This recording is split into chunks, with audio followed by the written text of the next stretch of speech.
Hey YouTube fam! Happy Wednesday. Looks like it's gonna be an absolutely beautiful day here in California today. So I'm doing a video. As you guys know, I am a board certified hypnotherapist and I am doing NLP now. So I like to share videos not only on hypnotherapy, but also on NLP. So today's topic is representational systems, right? So there are three main representational systems. There's visual, there's auditory, and there's kinesthetic.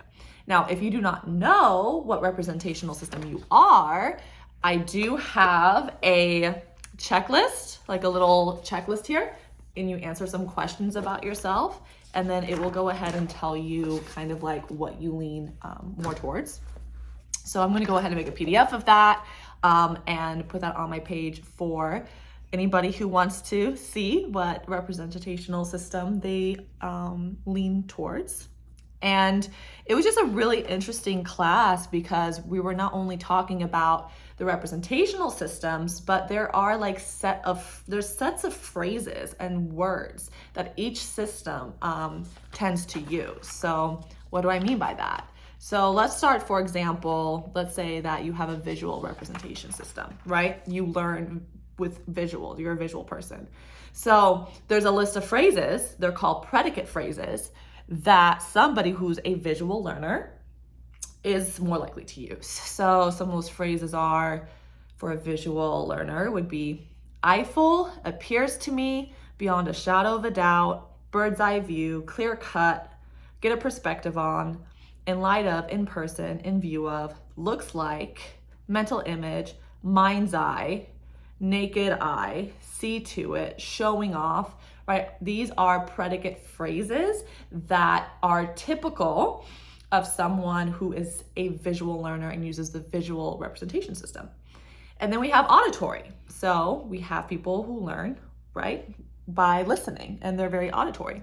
So some of the predicate phrases for an auditory representation system would be afterthought, clear as a bell, call on, earful, heard voices, hidden message, hold your tongue, talk louder, pay attention to tell the truth, utterly, voice an opinion, well-informed, word for word.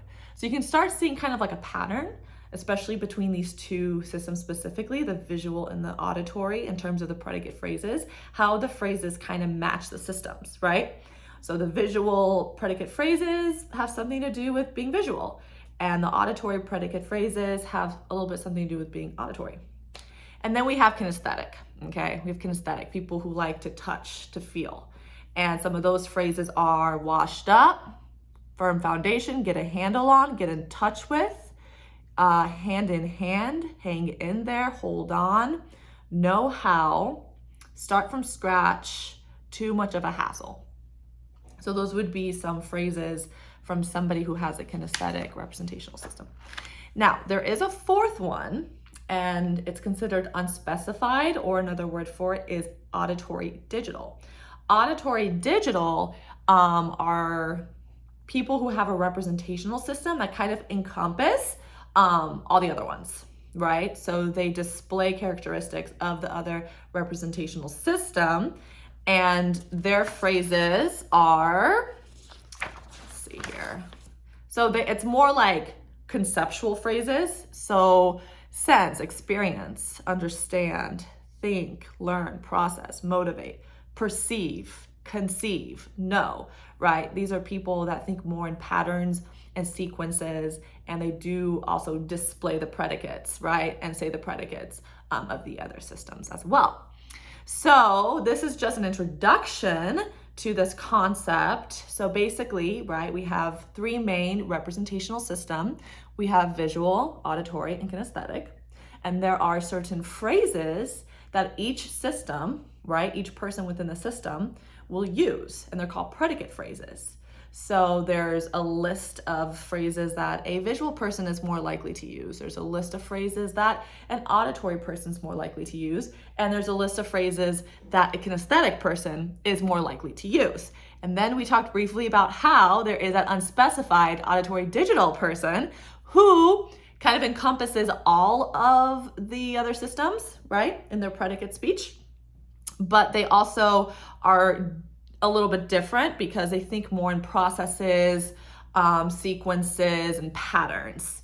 And they have their own set of predicate phrases as well. So like I said, I am going to have, if you don't know what system you are more geared towards, I am going to have that PDF on my Instagram. So feel free to go in there and test yourself and see what kind of system represents you.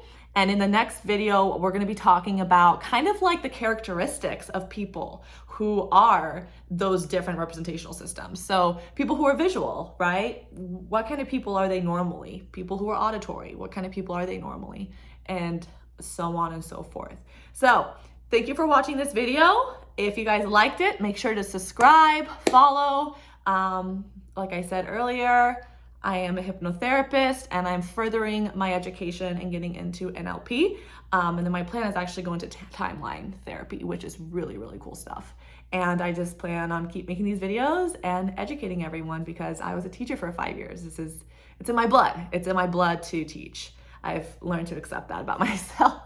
People like meet me and they're like, you are such a teacher. And I'm like, how do you know I'm a teacher? I'm not acting like one, but I guess it's like interwoven in my soul or something like that. So anyway, tangent done. So just so you know, I tend to be more unspecified digital auditory than auditory digital than the other ones. But we all have a little bit of the systems in us. Like we all have a little bit of the systems.